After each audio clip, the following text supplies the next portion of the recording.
Nestle India का share आजकल spotlight में है क्योंकि एक तरफ ये कंपनी इंडिया के एफएमसीजी सेक्टर की स्टेबल और प्रीमियम ब्रांड में काउंट होती है और दूसरी तरफ इसकी स्टॉक वैल्यूएशन को लेकर काफी डिबेट चल रहा है क्योंकि क्वार्टर 1 में कंपनी का प्रॉफिट लगभग 13% तक नीचे गया, लेकिन रेवेन्यू फिर भी 6% बढ़ गया है। यानी डिमांड अभी भी स्ट्रॉन्ग है, बस मार्जिन्स पर प्रेशर बना हुआ है। इसी वजह से स्टॉक में पिछले कुछ वक्त से उतार चढ़ाव देखने को मिल रहा है।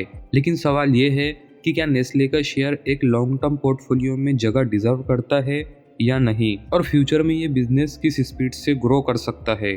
तो नेस्ले का बिजनेस हर इंडियन घर का पार्ट बन चुका है, चाहे मैगी हो, नेस्कैफे, किटकैट या डेयरी प्रोडक्ट्स। ये सब कैटेगरीज में कंपनी की ब्रांड लॉयल्टी अनबीटेबल है। हर इकोनॉमिक कंडीशन में लोग इन प्रोडक्ट्स को प्रेफर करते ही करते हैं। साथ ही पैकेज फूड मार्केट इंडिया में अभी भी एक्सपेंड हो रहा है क्योंकि लोगों की लाइफस्टाइल फास्ट और कन्वीनियंस बेस्ड हो रही है। मतलब नेस्ले के पास एक long term structure growth opportunity मौजूद है, जिसमें नए फ्लेवर्स, नए न्यूट्रिशन सेगमेंट और प्रीमियम प्रोडक्ट्स कंपनी के लिए ग्रोथ इंजन बन सकते हैं। अब बात करते हैं उस वजह की जिस पर सबसे ज़्यादा डिस्कशन हो रहा है, वैल्यूएशन। तो नेस्ले का शेयर हमेशा ही प्रीमियम पर ट्रेड करता है, लेकिन आज की डेट में ये प्रीमियम और भी ज़्यादा हो चुका है। मतलब कंपनी स्ट्रॉन्ग है, ब्रांड पावरफुल है, लेकिन प्राइस में फ्यूचर का बहुत सारा ग्रोथ ऑलरेडी इंक्लूड हो चुका है।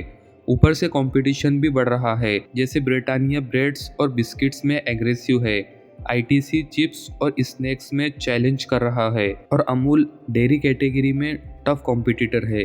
यानी नेस्ले को फ्यूचर में लीडरशिप मेंटेन करने के लिए और स्मार्टर स्ट्रेटेजी चाहिए होंगी। कंपनी का फोकस अब rural expansion, health focus product और डिजिटल डिस्ट्रीब्यूशन पर है।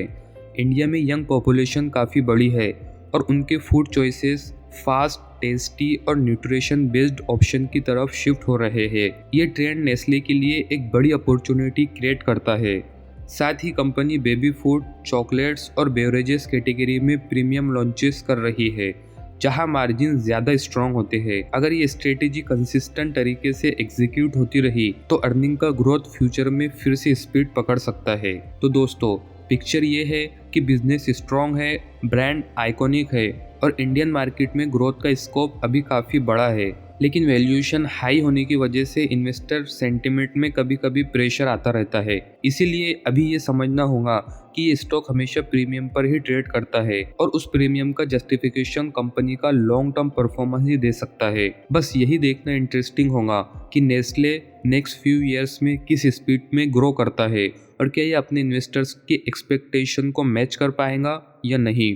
तो अगर ये शॉर्ट इन्फॉर्मेटिव वीडियो आपके लिए हेल्पफुल साबित हुआ हो तो इसे अपने दोस्तों के साथ ज़रूर शेयर करें।